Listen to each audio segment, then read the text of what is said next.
next gem in Goetia, we'll be talking about King Paimon and how he every time conga line.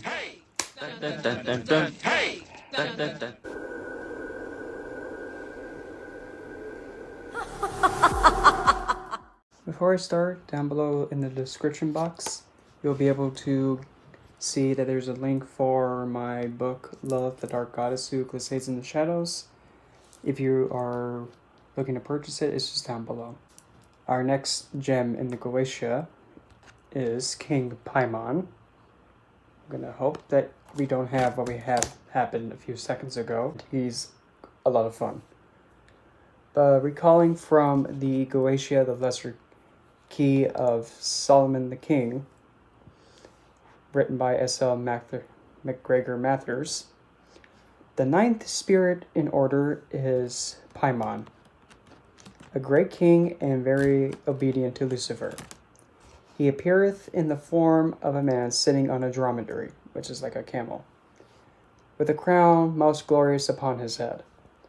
3 goeth before him a host of spirits like men with trumpets and well-sounding cymbals, and all other sorts of musical instruments. He hath a great voice, and roareth at his first coming, and his speech is such as a magician cannot well understand, unless he compelleth him.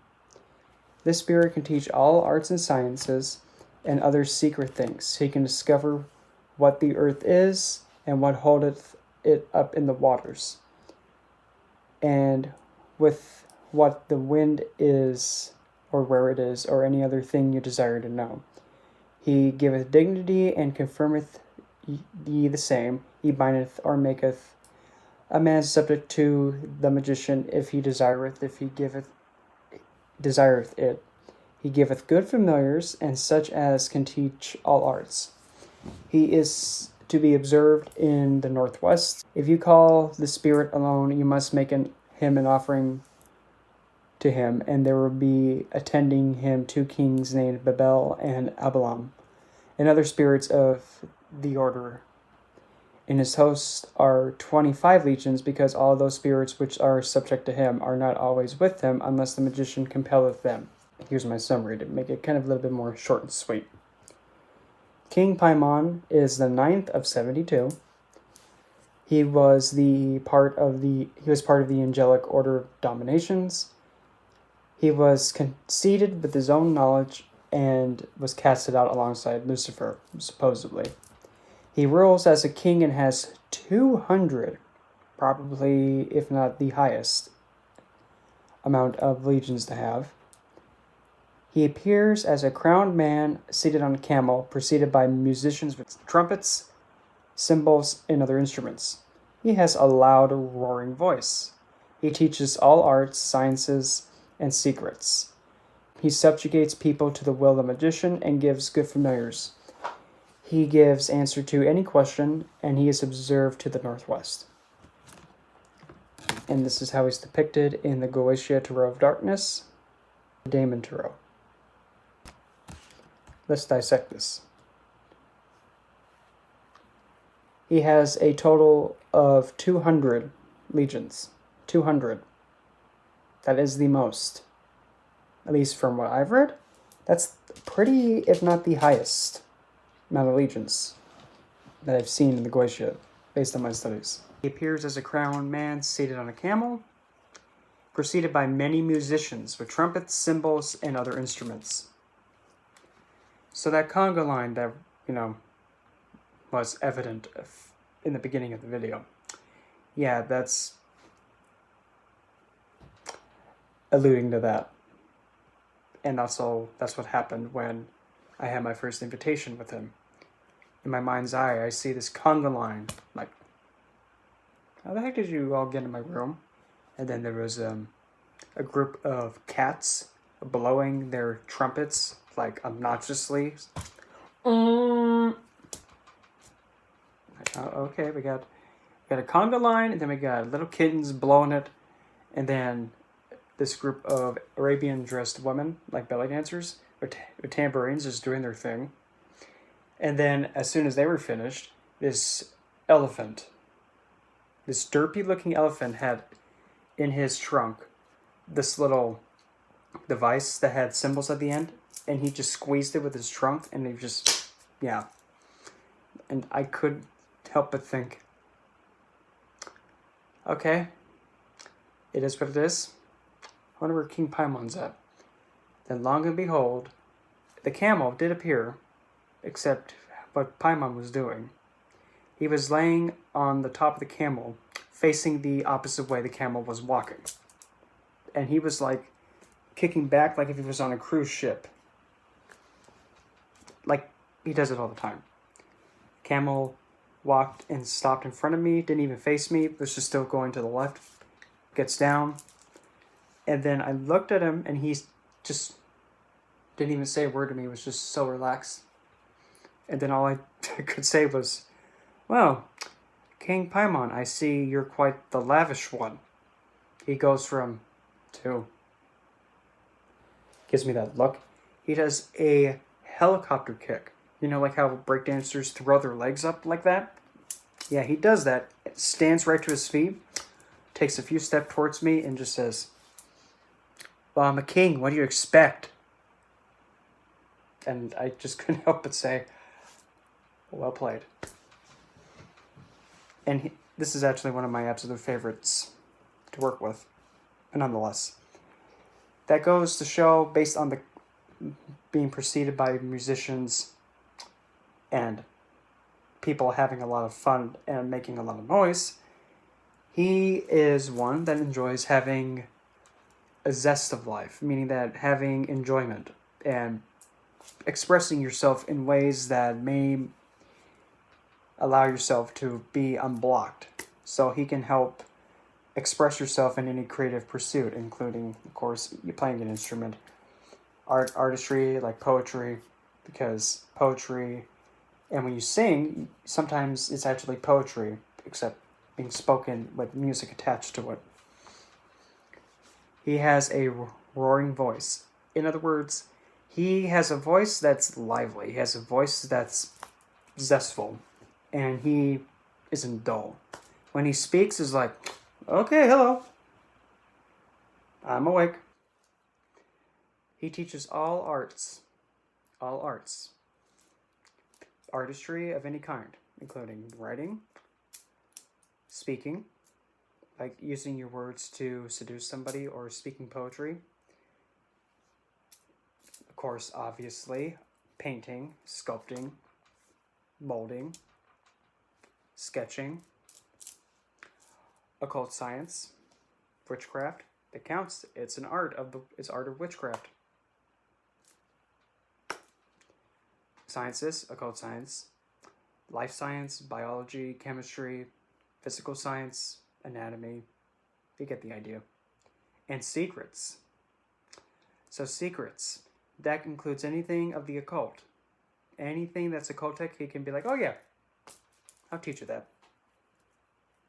Anything that's a secret. Especially if it's something regarding... I didn't say that. Yeah. The group of people that say, oh, we're here to help. Those people. And any other thing that has been kept secret and kind of kept underground, King Paimon knows about it. Even something that's in your subconscious that you're trying to figure out and you just can't seem to get it, Paimon will help bring it out. Or if you're trying to understand somebody else and they're not telling you the truth, like they're equivocating or just being, redirecting you away from it, King Paimon can just be all, oh, this one's a cheater. Subjugates people to the will of magician. In other words, King Paimon can take somebody's will and be like, here, there you go. That pretty much takes you in control of somebody's will. Use that as you deem fit. I can't tell you what you can and can't do with that. Just be aware that that's an option. Just be responsibly with it. And he gives good familiars. In other words, when it comes to familiars, instead of saying he gives good familiars, he actually helps bring connections and bestow these deeper connections with other spirits. So he's actually one that's very simple to work with, and he helps introduce you to other ones in the Goetia. But when you're first going towards him, if you so happen to have already invested alongside Lucifer, if you invite Lucifer to come with you while you invite King Paimon, the connection is going to be like that. He give the answer to any question. Any question. As long as you know it's not a stupid one. Like, King Paimon, why are you like that? Don't ask questions like that. Be realistic and come up practical. He is observed in the northwest. That's significant. Because here we have this.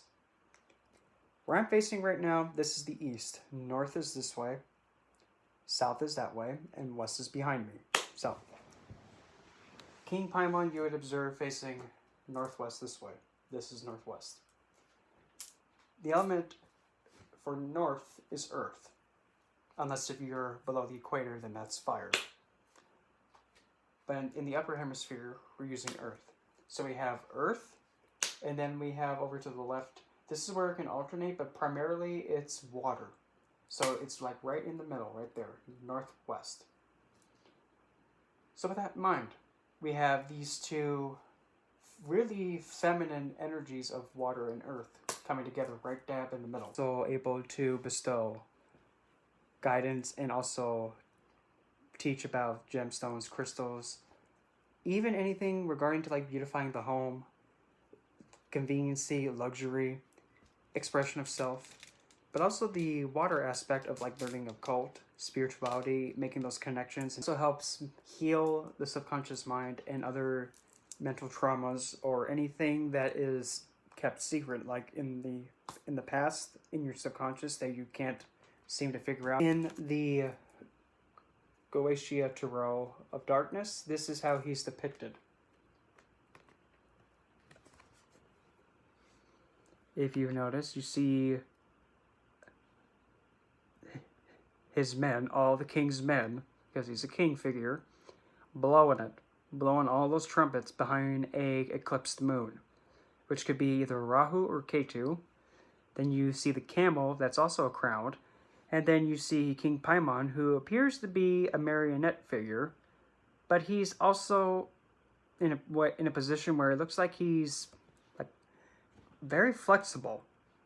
And his planetary assigned to this card is Sun and Taurus, Surya and Taurus. But in the deck, he's seen as the Ten of Swords. Now, firstly, let's start with the Sun and Taurus. In astrology, Sun in Taurus is not the best spot for Sun, because the Sun feels fulfilled by the senses, the physical body experiences, luxury, wealth. That's not really how the Sun wants to do. The Sun wants to be fulfilled doing the karma to suffer and burn it off and be done with it. While Taurus is all about luxury, the senses, wealth, pretty much being secure and fixed assets. And also, Taurus rules the face, the senses, such as sight, smell, hear, touch, taste. You get the idea. So with King Paimon, he's able to also make you feel fulfilled in those endeavors. But specifically, since it's the Ten of Swords, this can definitely show that there's something that you can have be overkilled or a secret gets killed.